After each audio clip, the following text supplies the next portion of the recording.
تمام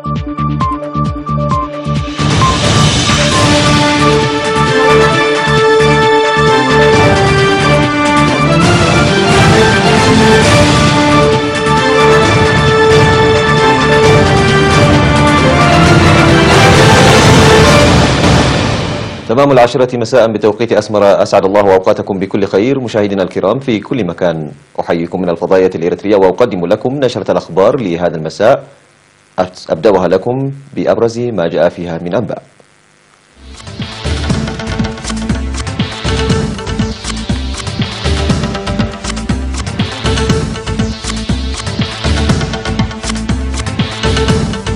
فخامة الرئيس السياسي يلتقي وفدي إثيوبيا واليابان. الحكومة الإثيوبية تتفق مع جبهة تحرير أورومو. تسير أنشطة تشجير واسعة في مديريتي أوردات وبرنتو. ترامب يعيد فرض العقوبات على قطاعات حيوية إيرانية. مسؤولون أتراك وأمريكيون يجتمعون في واشنطن. والعالم يشهد ارتفاعا كبيرا في درجات الحرارة بشكل لا رجعة فيه.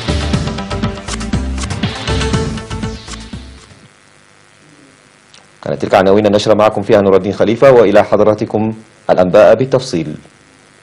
استقبل الرئيس سياس أفورقي يوم أمس 6 من أغسطس وفد جمهورية إثيوبيا الديمقراطية الاتحادية عالي المستوى الذي ضم رئيس إقليم أورومو السيد لما مجرسا ووزير الخارجية الدكتور ورقنه جبيه. وتركز اللقاء على تنفيذ الإعلان المشترك للسلام والصداقة بين إريتريا وإثيوبيا. كما تناول اللقاء تطورات الأوضاع في القرن الأفريقي، وهدفت زيارة الوفد الإثيوبي عالي المستوى إلى إجراء مباحثات مع قادة جبهة تحرير أورومو. يذكر بأن إريتريا وإثيوبيا وقعتا في 9 من يوليو المنصرم بيان السلام والصداقة المشترك الذي يتضمن 5 بنود.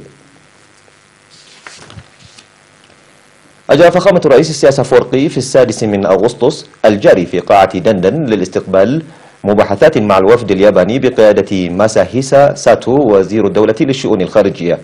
وعبر الوزير ساتو في اللقاء عن تأييد الحكومة اليابانية لإعلان السلام والصداقة المشترك الموقع بين إريتريا وإثيوبيا في 9 من يوليو الجاري. كما قدم الوفد الياباني توضيحا فيما يتعلق بالمؤتمر السابع لتطوير أفريقيا تيساد الذي ينعقد أو سوف ينعقد في 2019 بيوكوهاما اليابانية. وقدم دعوة المشاركة لفخامة الرئيس إسياس أفورقي. وطلب الوفد دعم وتأييد إريتريا للتحرك الياباني الجاري لتكون اليابان عضوا غير دائم في مجلس الأمن. بدوره قدم فخامة الرئيس إسياس أفورقي توضيحا مسهبا حول عملية السلام والمصالحة الموقعة بين إريتريا وإثيوبيا، وخاصة إعلان السلام والصداقة المشترك الذي وقع في العاصمة أسمرة والتطورات التي عقبته، موضحا تأييد إريتريا للدعوة المقدمة لإجراء تغيير جذري في هيكلة وأعضاء مجلس الأمن. أجرت حكومة إثيوبيا الديمقراطية الاتحادية مباحثات صلح اليوم 7 من أغسطس بأسمرة مع جبهة تحرير أورومو. وأجرى المفاوضات من جانب حكومة إثيوبيا الديمقراطية الاتحادية رئيس إقليم أورومو السيد لما مجرسا، ومن جانب جبهة تحرير أورومو رئيس الجبهة السيد داود إباسا. وحضر اللقاء وزير خارجية إثيوبيا الدكتور ورقنه جبيه. ووضح الجانبان في التصريح المشترك الذي صدر عقب المفاوضات عن الاتفاق للعمل المشترك في قضية أورومو وأوروميا ووضع إثيوبيا عامة. وبموجب الاتفاق ستنهي جبهة تحرير أورومو حربها طويلة الأمد مع الحكومة الإثيوبية وخوض نضال سلمي في قضية إثيوبيا. وقام ممثلو حكومة إثيوبيا الديمقراطية الاتحادية وجبهة تحرير أورومو لجنة تعمل لتنفيذ نقاط الاتفاق وتنفيذه وإكمال القضايا المتبقية. نظم الإريتريون المقيمون في شرق كندا في الفترة من 4 وحتى 6 من أغسطس الجاري مهرجانهم السنوي في مدينة تورونتو تحت شعار الرؤى بالعمل. وأشارت المعلومات الواردة إلى أن المهرجان اشتمل على تنظيم سيمينارات ومباحثات فيما يتعلق بالتطورات الآنية ودور المواطنين المقيمين في المهجر في إعمار البلاد، بالإضافة إلى برامج رياضية وثقافية. وفي السيمينار الذي عقده مسؤول الشؤون القنصلية في كندا السيد أحمد إيمان، قدم فيه توضيحا مسهبا حول تطورات الأوضاع الإقليمية وخاصة الأوضاع الراهنة للبلاد، منوها بأنه يتطلب العمل المضاعف لتأكيد تطور مستدام مع المرحلة الجديدة التي وقعت بعد إعلان السلام والصداقة بين إريتريا وإثيوبيا. من جانبهم أوضح المشاركون بأن المهرجان هو مناسبة وطنية هامة يؤدي إلى ضمان استمرارية قيمهم بالحفاظ على هويتهم وثقافتهم، ومؤكدين جاهزيتهم لتنفيذ مسؤولياتهم الوطنية والمساهمة في الجهود الجارية لبناء وطن مزدهر. هذا وحفل المهرجان الذي استمر ل3 أيام بمشاركة كوكبة من الفنانين القادمين من إريتريا وكذلك المقيمين في كندا.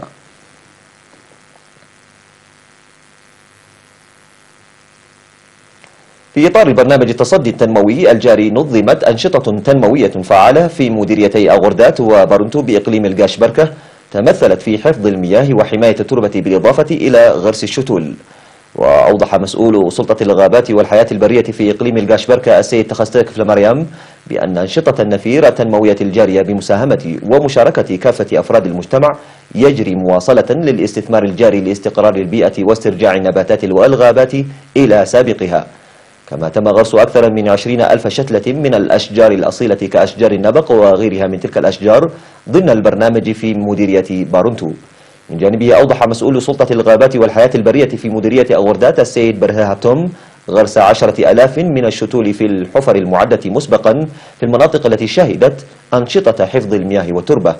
وعبر المشاركون عن سعادتهم للمساهمة في البرنامج الجاري لإعادة القطاع النباتي إلى سابق عهده، مناشدين للحراسة والرعاية اللازمة للأشجار المغروسة.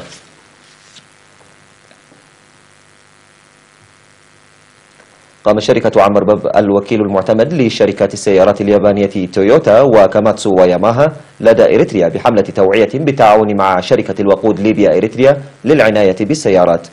وأوضح مدير شركة عمربب السيد جرماي برهاء أن الحملة التي تستمر لشهر واحد من 31 من يوليو وحتى 31 من أغسطس في أسمرة وعصب مبدئيا والموجهة للسائقين وأصحاب السيارات ستتواصل بتوسع بالتعاون مع وزارة الإعلام.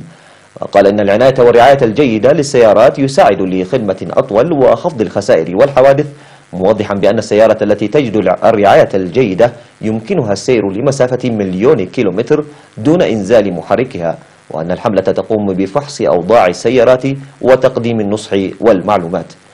وأشار إلى تقديمهم الخدمة بالتحرك إلى 26 موقعا يتواجد فيه زبائنهم، وتنظيم سيمينار تنويري ل3 أيام ل2709 سائق من مختلف المؤسسات الحكومية بشأن الكتاب المرجعي الذي ترجمته الشركة من الإنجليزية إلى التجرينية.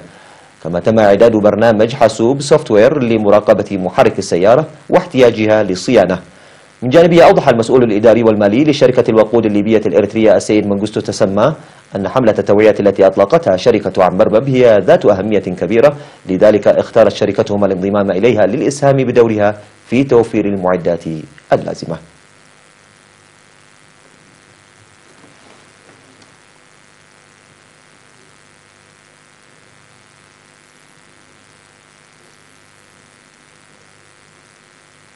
أعزائي المشاهدين، كانت تلك أخبار الداخلية. فاصل قصير وأوافيكم بالأخبار على الصعيد العالمي. كونوا معنا.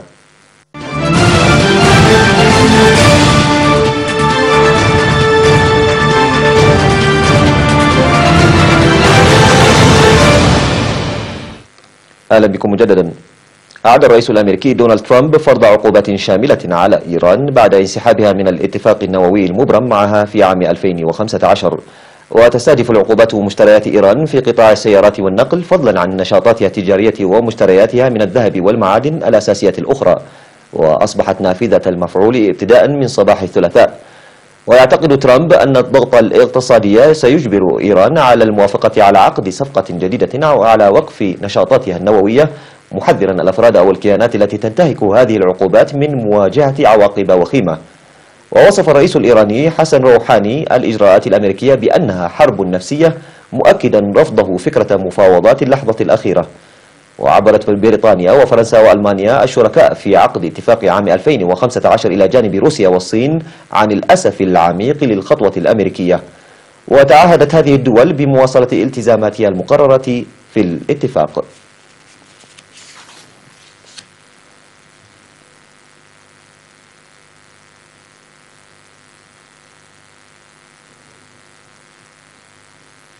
قالت مصادر دبلوماسية إن وفدا من مسؤولين أتراك سيتوجه إلى واشنطن خلال يومين لمناقشة الخلاف الدائري بين البلدين العضوين في حلف شمال الأطلسي.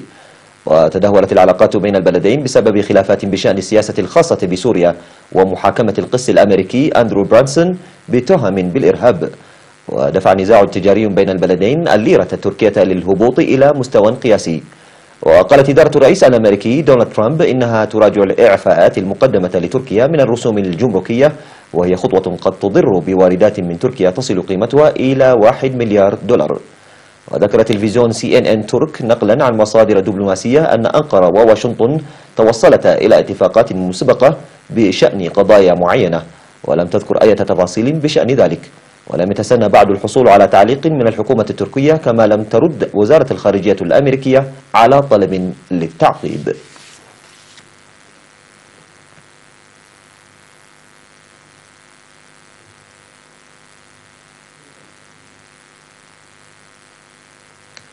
قال علماء الأرض في دراسة نشرت يوم الاثنين أن العالم مهدد بدخول حالة الدفيئة أو البيت الزجاجي، حيث سيكون متوسط درجات الحرارة أعلى بمقدار ما بين 4 و5 درجات مئوية، حتى إذا تم الوفاء بأهداف تقليص الانبعاثات بموجب اتفاق عالمي بشأن المناخ.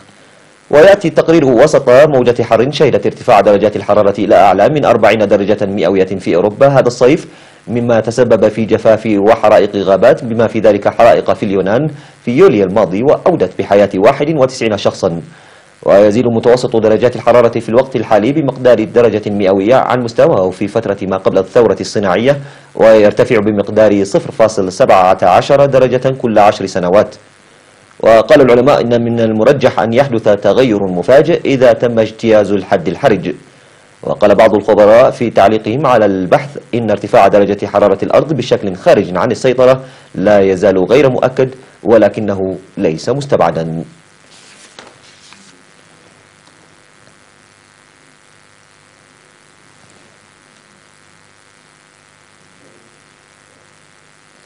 انضم الرئيس الإندونيسي جوكو ويدودو إلى عشرات الآلاف في أداء رقصة البوكو بوكو في شوارع العاصمة جاكرتا للاحتفال بدورة الألعاب الآسيوية 2018 المقبلة، وعلى أمل تسجيل رقم قياسي.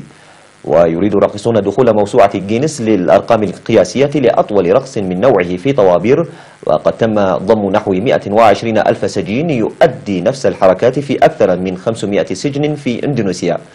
ورتب أداء هذه الرقصة اللجنة المنظمة لدورة الألعاب الآسيوية قبل بدء البطولة التي ستقام في جاكرتا وباليمبانغ خلال الفترة من 18 من أغسطس وحتى 2 من سبتمبر القادم.